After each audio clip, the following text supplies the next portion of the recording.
Hey guys, welcome to my tutor prep video. So my name is Caitlin. If you don't know me, I am a mom of 4 and we have been doing classical conversations. This is our 6th year.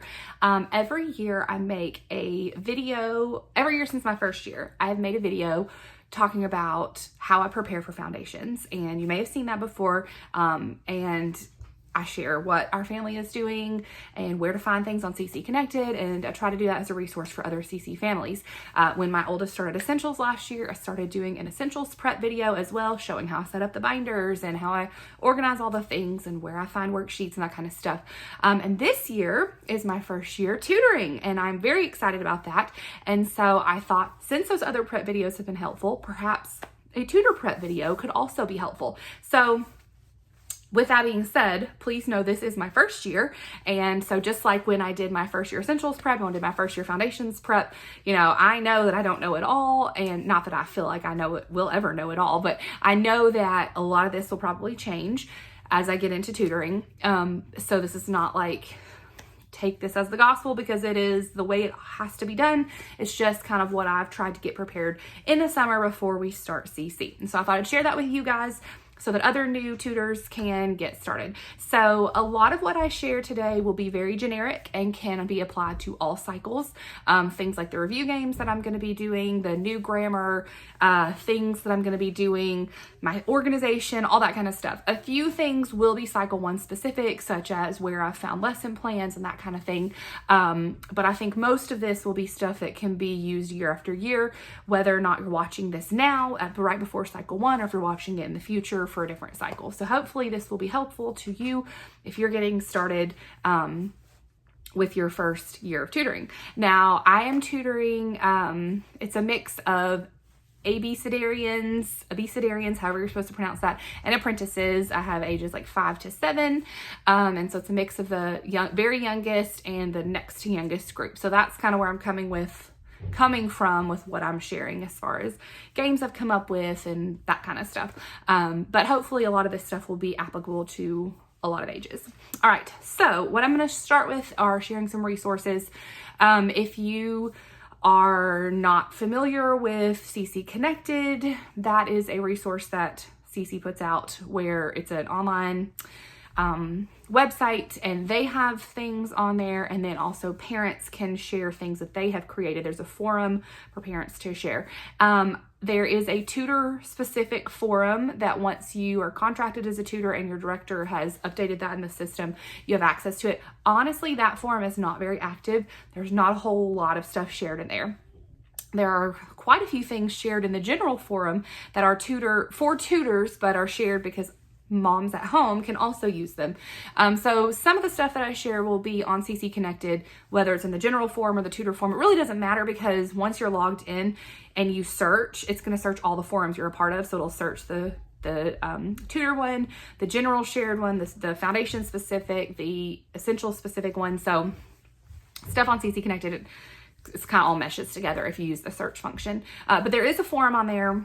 I just don't find it particularly active. There's not a whole lot of stuff. Now, Facebook groups are more active. So CC has an official tutor Facebook group. They start a new one every year. So at the end of the year, they delete or close or whatever the old one, and they start a new one. So you have to rejoin that every single year. It is a very helpful resource, but what I don't like is that you can't search past stuff because it's not like the main CC group where when you get in there, it's years and years and years of information, and you can search and you can find old posts.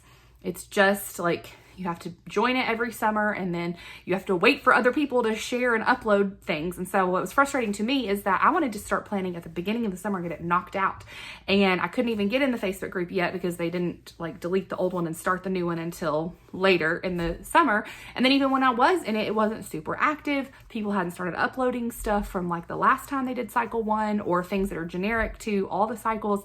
And so I was just kind of waiting and started making things myself and that kind of stuff so that I could get some planning done. So I don't love that, although I understand why CC does it because they want it to just be, something that current tutors have access to. It's kind of a privilege and a special thing to help them.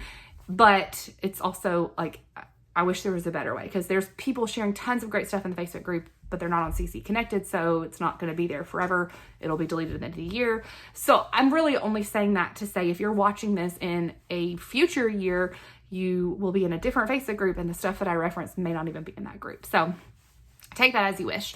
Anyway, and then there is a ABCDarian specific Facebook group. That one has been around for several years, so you can find old posts. So that one's nice.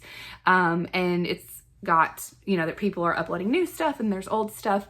I think there's also a master specific Facebook group. So if you have the oldest group, the masters, they've started a group so that they can share things that are specific to their age group and how they kind of scale things for them. So check out that as well. But anyway, the Facebook groups are super helpful and super active. You just have to rejoin them each year. And so you kind of are waiting on the other people to upload stuff and stuff. Anyway, okay. But those 3 resources are really good ones as you're getting started, just for tutoring in general. And then in a few minutes, I'm going to share some more specific things for planning. All right, so let's just start with new grammar and what I've like gotten for it and how I'm organizing it, that kind of stuff. So a lot of people will make a tutor board. So like a whiteboard that folds up and they carry it to and from, like they take it home, they write the new grammar on it, they bring it to CC.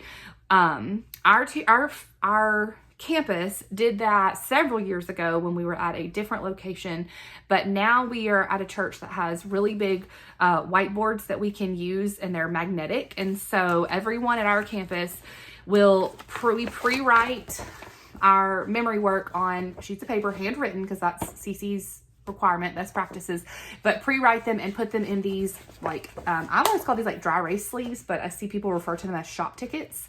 Put them in this and then stick them up on our wall when we get there. So because that's how we do it, one of the things I did this summer was I went ahead and I pre-wrote all of the memory work for the year. So it's all handwritten on just white printer paper. But that way it's already written for me and I don't have to do that every single week. Now I know if you are at a place where you have to because you don't have the option to do this, or because your director requires it, where you have to write it on a whiteboard, that's not going to work for you. But if you're in a situation like mine where you can pre-write, that is something that's, I feel like, going to be worth the time during the summer. And so what I do is, nope, that's not the right number. Yes, it is. So each week I have a different little shop ticket thing with the memory work in it. And then I use these magnetic clips to put them up on the whiteboard. So these little magnetic clips like this, a magnet on the back, clip right there, clips them up on the whiteboard. Since I've already pre-written them, the way I have that organized is I have each week inside a page protector. So this is week 2's page protector, and all the memory work is already in one page protector. And then, you know, there's week 3 and so on. And so all I have to do is after week 1, come home, I'll take all of these out and put them in a page protector to save for next time through cycle 1, and get the things out of my week 2 page protector, put them in these, and I'm ready to go for the next week. So again, I know that's not an option for everybody, but that is what we do at our campus. And so that was really nice to be able to just get all that written in the summer. It was a lot of work. My hand was exhausted. It took a lot of time, but I wanted to just go ahead and knock it out because I don't want to be at midnight the night before trying to write all that stuff out, or first thing in the morning. So that was helpful. As far as like what activities to use during new grammar, I didn't plan a whole lot of stuff because I really want to get a feel for what's going to work in my classroom, what my kids are going to gravitate towards before I do like a ton of planning on that. So I just tried to pick some things that I saw that were really popular things, and just get a few things ready. I got a pack of little animals. I found these at Walmart. They're really cheap to use for maps. And so I thought any week where we're talking a lot about bodies of water, these sea creatures would be nice. You could use whatever. For cycle 1, you know, you could use maybe more safari type animals, but really any type of animal. And then they can just hold that and they can move that around on their maps. I also found these tiny popsicle sticks, little bitty ones. I had these in my craft supplies. I didn't go out and buy these, and I didn't buy a whole lot in general. I'm trying to keep it low budget, but they're little bitty, and I thought the kids could use these as pointers on their maps. You could also use toothpicks, Q-tips. I actually used Q-tips for week 1 for our map. I found these little googly eyes that go on your finger. They were like 97 cents at Walmart or something, and the kids can put them on their finger and show them the different places on the map. So got those. I saw a lot of people talking about egg shakers. So they take Easter eggs and put rice inside them or beans to shake. I like the idea, but I didn't like the idea of using Easter eggs because I was afraid they would pop open and rice would go everywhere. So I actually got these little containers from Dollar Tree. They come 10 for $1.25. So really cheap, and put the rice in there, and so the kids can shake those when we do memory work, where that seems like it would work well with it. I didn't glue the lids on this week because I was running out of time. I was doing this like the night before our first community day. But I might glue the lids on. However, I just don't really feel like the kids in my class are gonna like try to open them. I also think I'm gonna dump the rice out and dye it a fun color, just to make it look fun. But again, I don't have time to do that. And so got my little baggie of rice shakers, and I may make them colorful eventually. Okay, I have a pointer. I got this at Dollar Tree, and this can be used for a variety of things, pointing at timeline cards, pointing at things on the map, lots of things that you could use pointing for. Same with these. I got these, I think these are from Dollar Tree like many years ago, before I was even homeschooling and doing CC, but they're kind of like fly swatters, not exactly, kind of like pointers, but you know, you could put them up against something, you know, and I thought maybe like when we do Latin declensions and I have those written on the board, and they could kind of use this to like put a square around a Latin declension. So just all things that I've picked up here and there. One thing that I did buy was an agility ladder, which I did not know what this was until I started researching what other tutors like. But it's basically just a big rope and plastic ladder that you lay on the ground, and then the kids can hop through it. You can absolutely just make one with painter's tape and go that route. But I just know myself, and getting 4 small children to CC, and I'm not typically like a super early person. And I did not want to have to get to CC and have to tape a ladder onto my floor to use that. And so I felt like it was worth the money for me to go ahead and get an agility ladder. So that's what's in this bag right here. It folds up pretty small. It was like $10, something like that. So this was worth it to me, but you don't have to do that. You can just use painter's tape and tape a little ladder on the ground, and your kids can hop through it. So that I felt like would be used pretty often because it gets them up, gets them active, and it's a good way to work on the memory work as they hop through. So those are some of my new grammar things. As far as like classroom management kind of, I hate to use that term because it doesn't feel like, because that typically has like a negative connotation as far as like discipline and stuff, but really just like classroom organization, we'll say. I have a couple of things that I did. I made this schedule, and it's removable Velcro. That way we can change things around. So typically, you know, we will follow pretty much the same schedule each week, but I wanted to be able to move it around as far as like if we had pictures or a present, like a community-wide event that sometimes at the end of the day, or if, you know, everybody is sharing the science materials or the art materials, and so we can't all do art at the same time and we have to shuffle things around.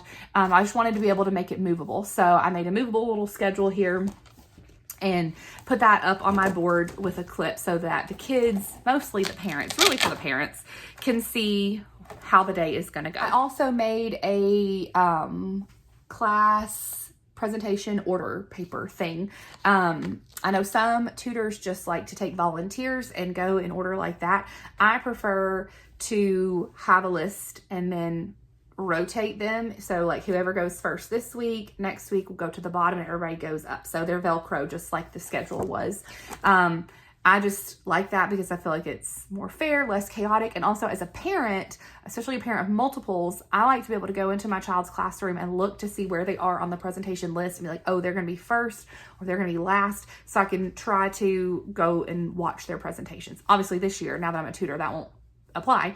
But in the past, I really liked it when it was up there. So some of our tutors have used like clothespins clipped onto some of them have used like a paint stick with the names on there. So I just made a Velcro one. Now I have sticky notes over the kids' names for privacy reasons. You can't see them, but behind the sticky notes are the children's names. And so they each have a little, they look just like this. They're just names instead of the schedule, and they're Velcro, and so we can move them around. So I have both of these hung up on the side of my board just so we can see what's our schedule and what order do people go do presentations in. A couple of things that I made for my tutor board. I just want to freeze here and talk for a second.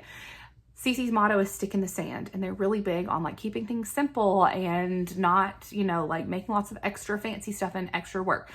I tend to fall more in the stick in the glitter type personality where I like to make fancy, beautiful, fun things. And so I'm trying to still respect the stick in the sand philosophy, but also some of that fun glitter stuff comes out sometimes. So I made in the middle of my whiteboard, this has magnets on the back and it says God with the arrows.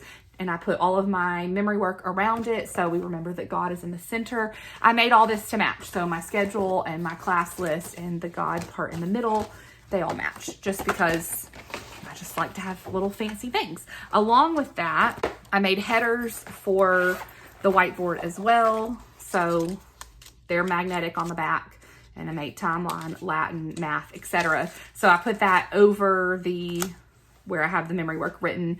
And I tried to match these up with the colors on the little CC flashcards. Not that it matters. You can do whatever colors you like, but I just like the consistency of it. So this stuff that I made, I've had some requests when I've shared it on Instagram to make it available for other people to purchase on my Etsy shop. And I'm going to try, but they would need to be editable because they're kids' names, and, you know, your schedule might be a little bit different from mine. And I have never done that before. I've never sold anything that was editable. Everything I've sold has just been like a created PDF. So I'm going to have to mess around with it and see if I can make that work for you guys, but I'm going to try because that has been requested. Okay. Planning for new grammar. There are some really good resources. One is here on YouTube. Her YouTube channel is called Love Mrs. C, and she shares a video after each week and shares what she did. And so you can look at past videos and see ideas there.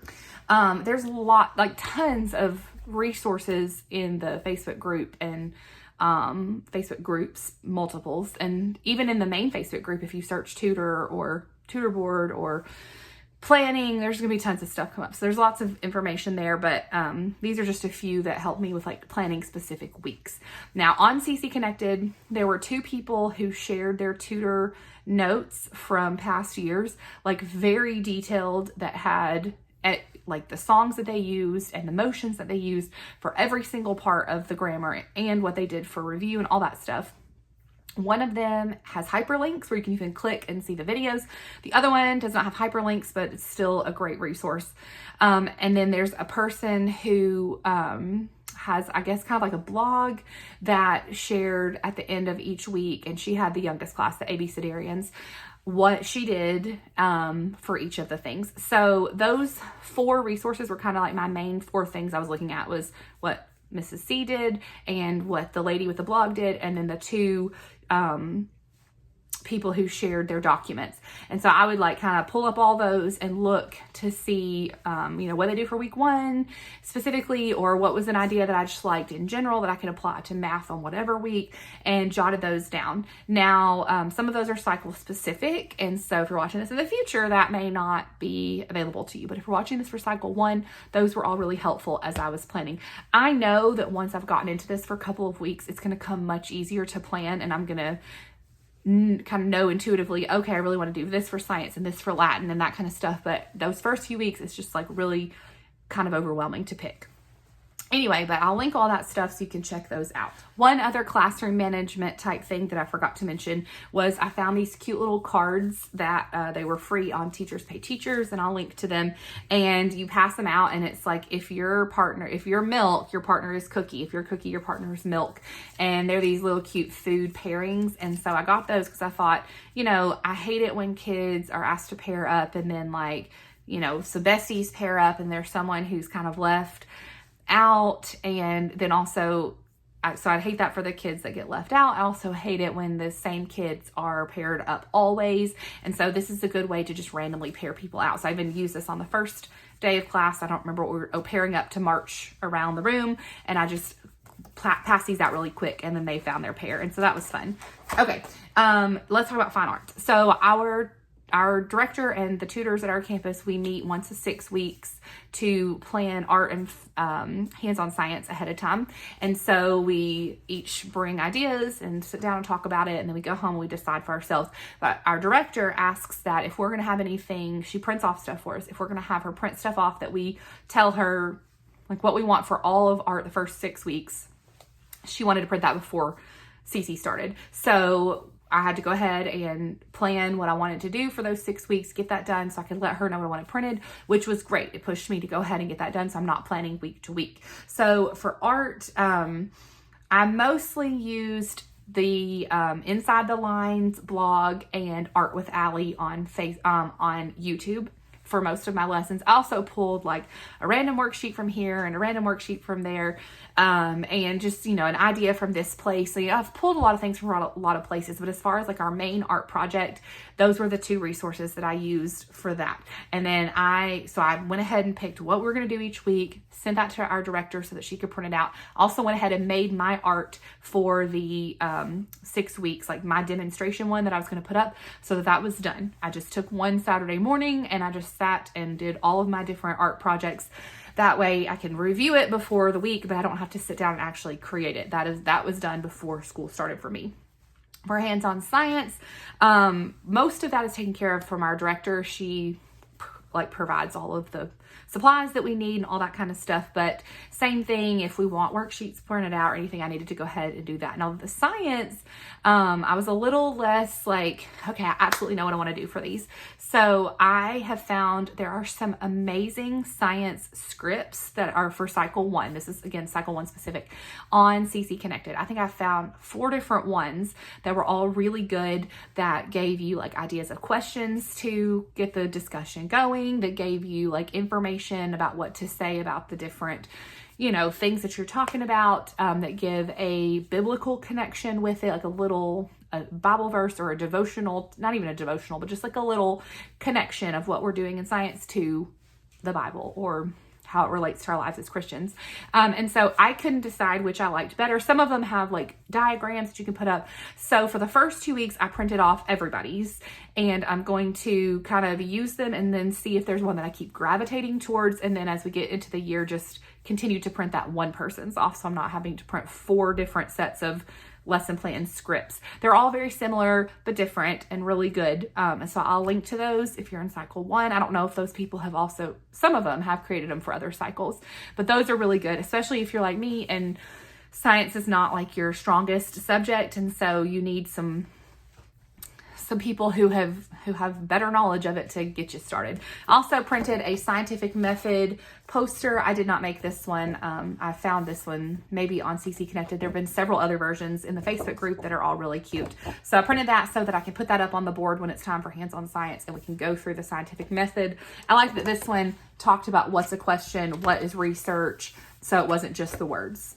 If you want just the words, there's some like that as well. Okay, so I'll link to those science scripts that are really helpful for cycle 1, so you can check those out.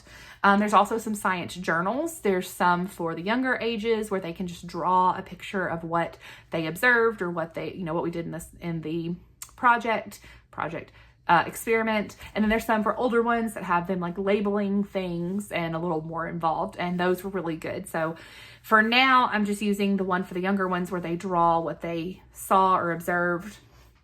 But if you have older kids or kids who are writing, I have a lot who can't write yet, so we're not doing any of the ones that you have to write.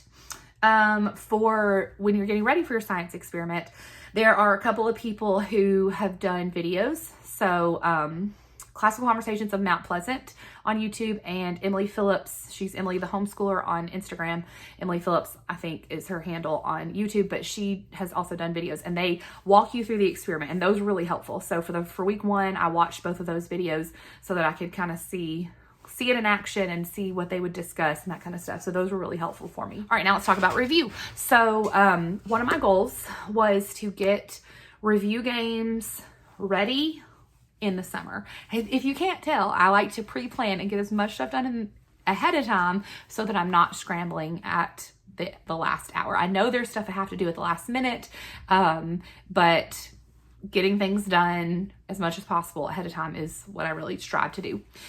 So what I decided to do was to try to get 12 review games ready to go for the first 12 weeks. And then theoretically, I would just repeat those 12 again for the second 12 weeks. And so once I've planned these 12, I'm done. Now, that may not work out because some of mine for the fall are specific to the season, and some of them may be a flop. Some of them the kids may absolutely adore, and so we want to do those more. So I'm very flexible with it, but I just wanted to have 12 ready to go. So I was prepared for half of the year, or really the whole year, because if I repeat, I have the whole year. Some people do not do that. Some people do a different one every single week, though I'd say it's more common that people repeat even more often. Some people said to have 6 of them, and so you do the first 6 weeks, and then the second 6 weeks, and then the third, and then the fourth. Some people only do like 3, and they just repeat those all year. So it's going to be what you're comfortable with, what your students enjoy, but I try to do a variety. Other people say the consistency is good. I'm more of I would get bored with that, and I feel like the kids like to do different things. So anyway, you do you, whatever that is. But for me, I just went ahead and got 12. So I'm going to share with you what I did. So the first one is Would You Rather, and that was perfect for week 1 because week 1, all you have to review are the week 1 things that you already did that morning. So with Would You Rather, you have the cards, would you rather this or that? And so ask a review question and then give them a would you rather, and they run to whichever side of the room. So it's a good getting to know you type, icebreaker type thing for that first week and fills up that review time.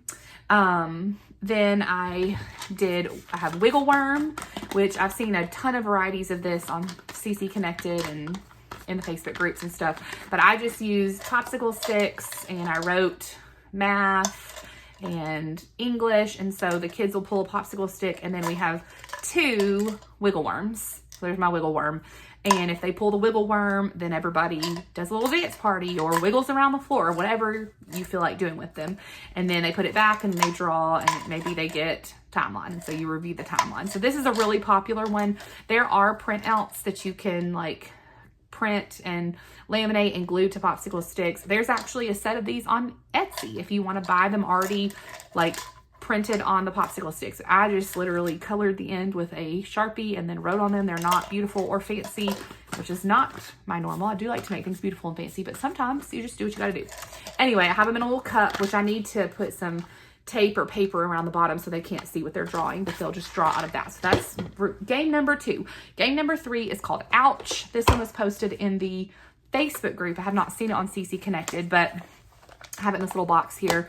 They look like Band-Aids, and they have either one of the strands of memory work to do, or they say ouch. And so you let the kids, pick a Band-Aid, and if they pick science, then you review science from whichever week. You can just pick whatever week. And then if they draw an ouch, you can just have them yell ouch, and they'll think that's funny. Or if you want to assign points to it, especially if you have the older ones, you can do that. But it's just a really simple game. Took a long time to cut out all the Band-Aids, but it was just a download that somebody had shared in the Facebook group.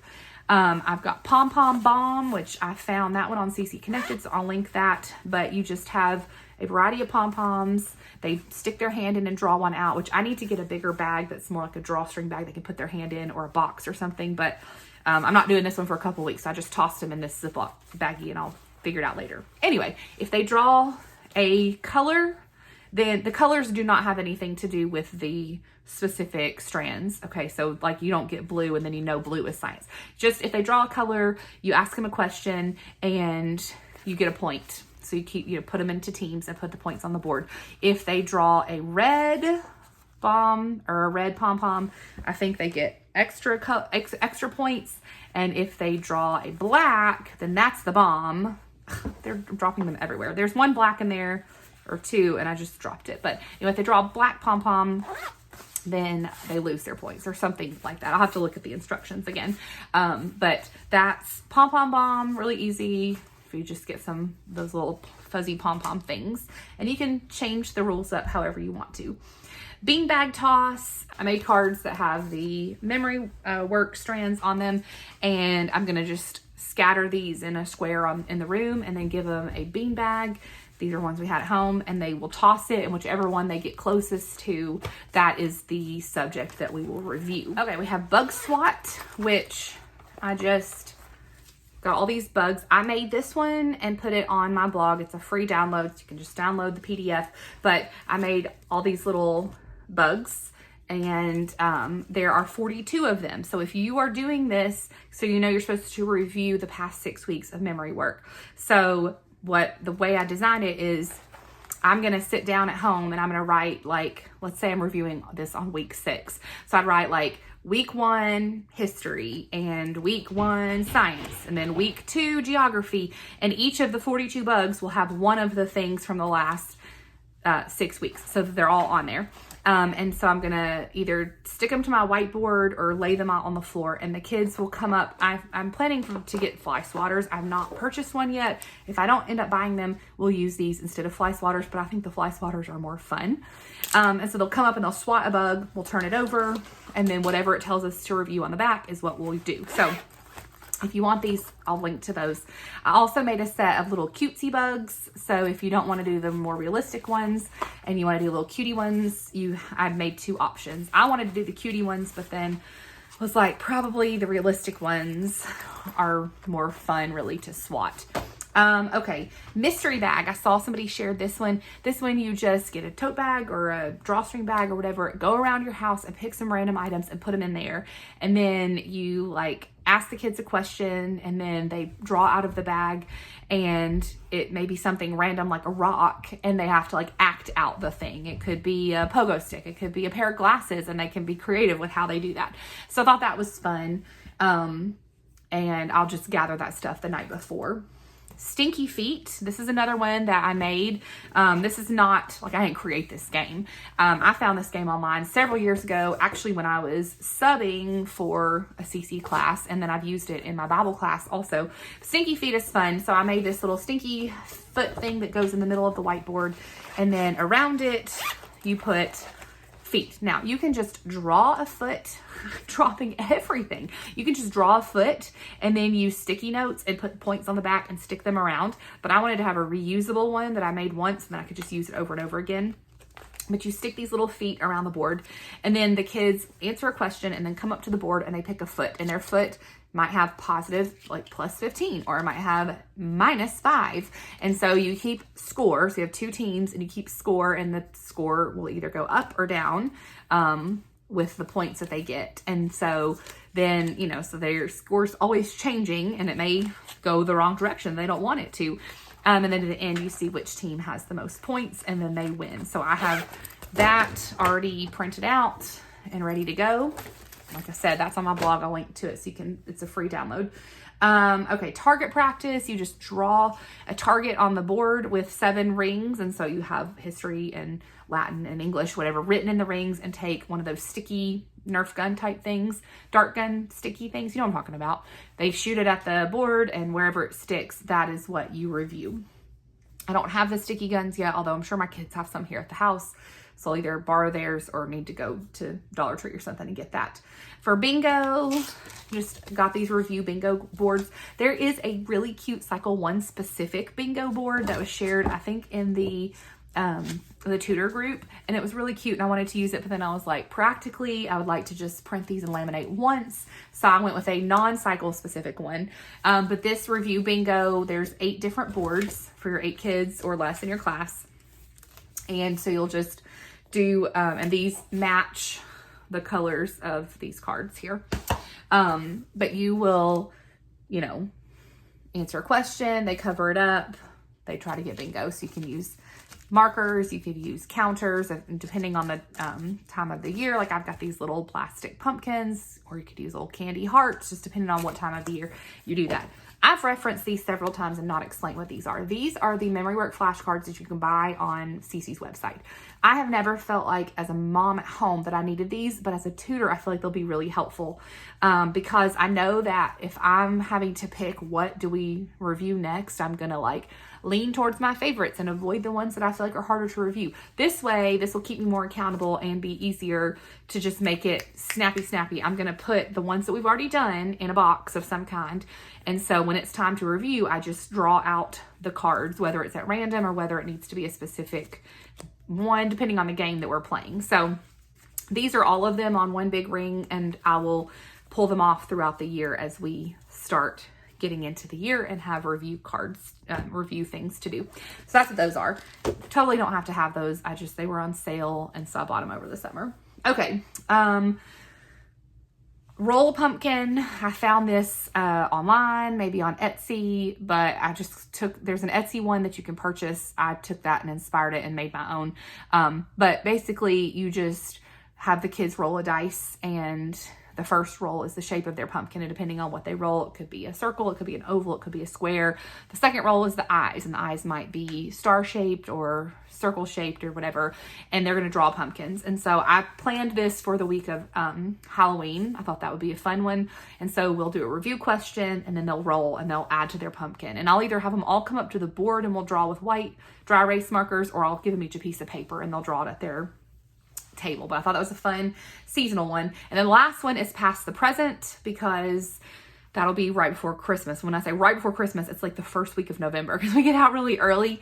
So it's a little early, but I thought it would be fun anyway. And you just put the review flashcards for whatever the last 6 weeks are in a box. I'll use a Christmassy box, and then you play music. You could play the timeline song, or you could just play Christmas music or whatever. When the music stops, the person holding the box will open it up, draw out a card, and then that's the question that we will do as a group and then move on.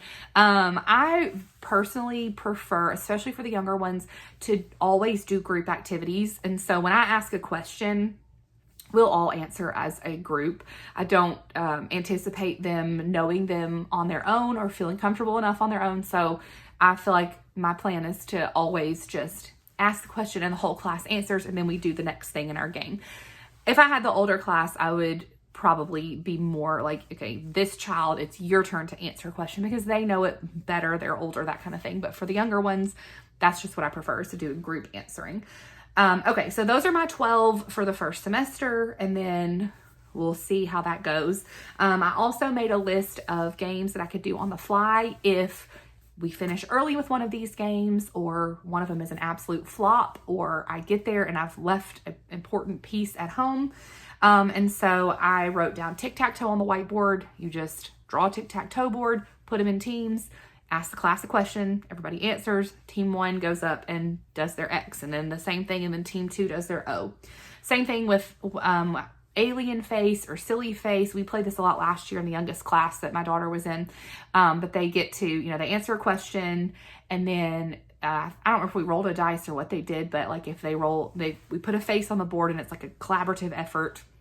If they roll a 1, you add eyes. If the next person rolls a 1, you add another set of eyes. And if you roll a 2, you do ears. And like, so you end up with this alien that has like crazy ears and crazy eyes. You can also just let each kid go up and not even have to roll and pick, but just answer a question and then add something to the face. Same idea with a mural. I saw this idea and thought that was cute. If all you have is a whiteboard and markers, you could start, say for this cycle, maybe you draw a pyramid, and then you ask a question, and one child goes up and they add something to the scene, and then somebody else goes up after the next question and adds something else to the scene, and you build this funny, crazy mural together.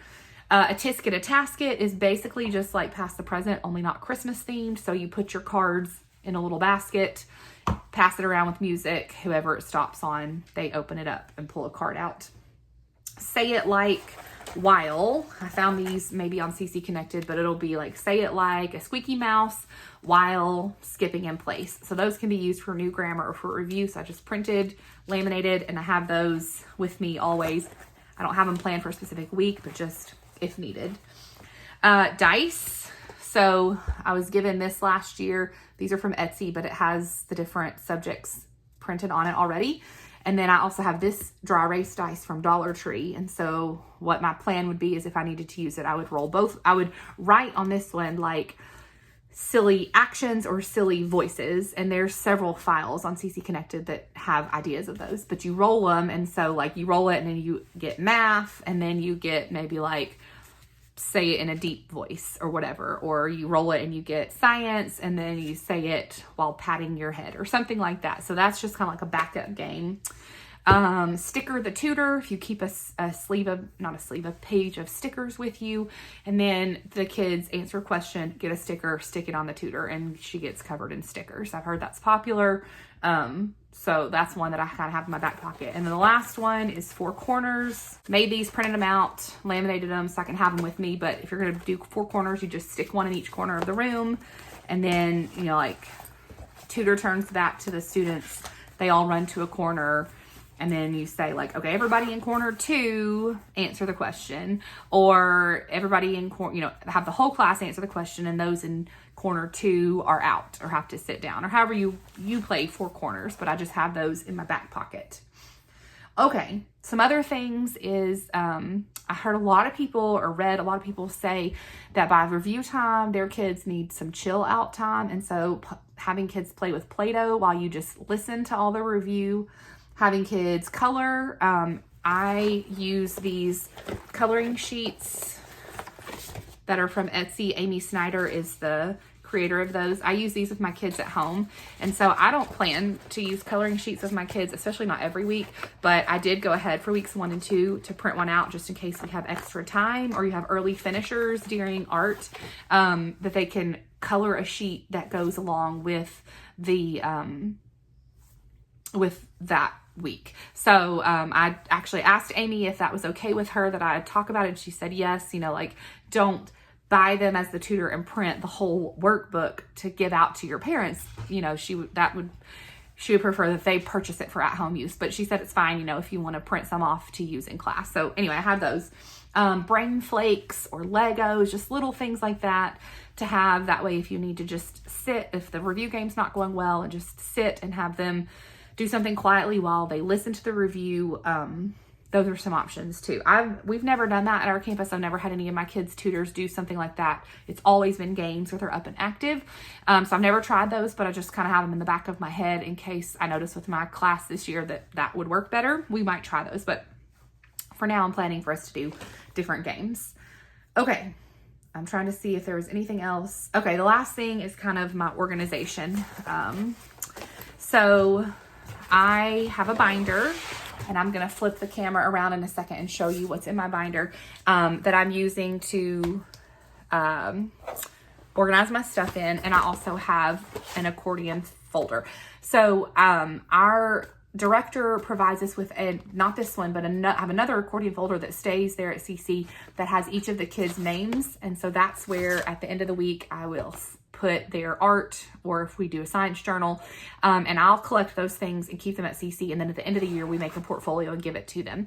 Had she not created that, then given us the folder, then I would have gotten one of those for that. But since she already had that, I don't have to do that. But I did get an accordion folder for myself. And so like when she printed off all of our art worksheets and science things for the first 6 weeks, I can just stick those each in here 1 week at a time, so I don't have loose papers everywhere.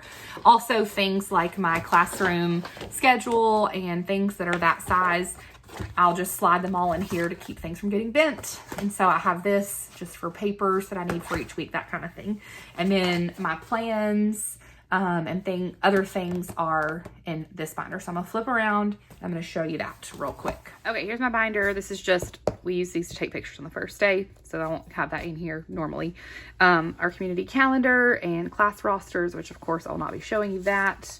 Get that covered up for privacy. So this is like a 1-page overview of the first 6 weeks of memory work. That way I can have it at a glance, especially during review time, so I'm not having to flip around. So I have that, and then I have these tabs, which, I love page protectors so much. When I was a teacher, I put everything in page protectors, so I have like a million from back then.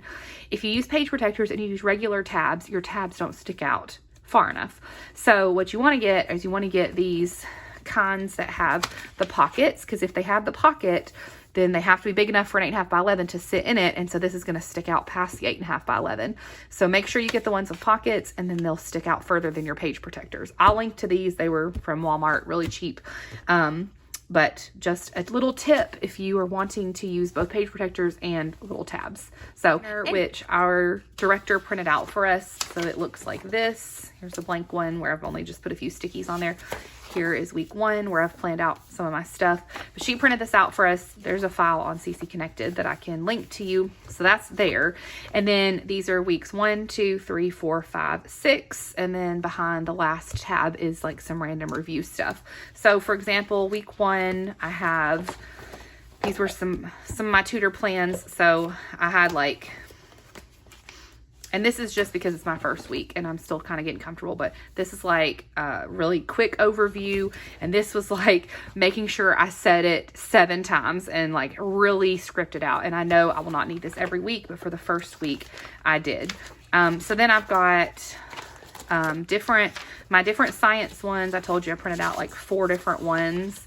So I have those in here so that I could read those ahead of time, use some of I used some of these pictures today when we were working on that. Then I have my fine arts. So I have stuff for oils, some pictures I wanted to show them on cardstock to pass around. I have my example of my art. There's like a basic example and then a more colorful one. And then we did Would You Rather for review. And so I had that here as well. And so each week is kind of the same. I have science, I have art, I have my finished example to put up on the board, and I just have 6 weeks at a time so that I'm not carrying a ton of stuff around. And so then I'll just switch as we get 6 weeks along. In the very back here, I have a couple of just random review things. So flutter like a butterfly, gallop like a horse. This is for my own reference if I'm like trying to think of creative ways for them to do different stuff. That's what this is too. So, I could tell them act like a tornado, act like a fish, that kind of thing. And then I have some instructions for some of the review games that I'll be doing later in the year, just already there so that I don't forget how to play them. Okay, that's everything. I know it was a lot. Like I said, I'm a pre-planner. I try to get as much done in the summer as possible. I don't know if it would be helpful for me to share each week what I'm doing. So this was like very generic. I did, other than sharing my review games that I have planned, I didn't share like all of my plans for the whole entire year as far as I'm doing this exact art and I'm doing these motions for grammar. If that's something that would be helpful to you, let me know. I know there's other creators already doing that here on YouTube and on blogs. I don't know if that's needed, but if that's something that would be helpful, let me know if you'd like to see that. And if so, would you want me to make a YouTube video? Would you want me to do a blog about it, an email, that kind of thing, so that I'm happy to share what I do each week. I just don't want to spend the time doing that if that's not something that people need, because there's other people already doing it. So let me know in the comments what you think, if that's something you would like. But anyway, I hope this was helpful. I hope as you're planning for your year, this helps you kind of get some stuff done ahead of time, or even if it doesn't help you get stuff done ahead of time, it helps you as you're planning throughout the year. So anyway, thanks for hanging out with me. Have a great CC year. Bye.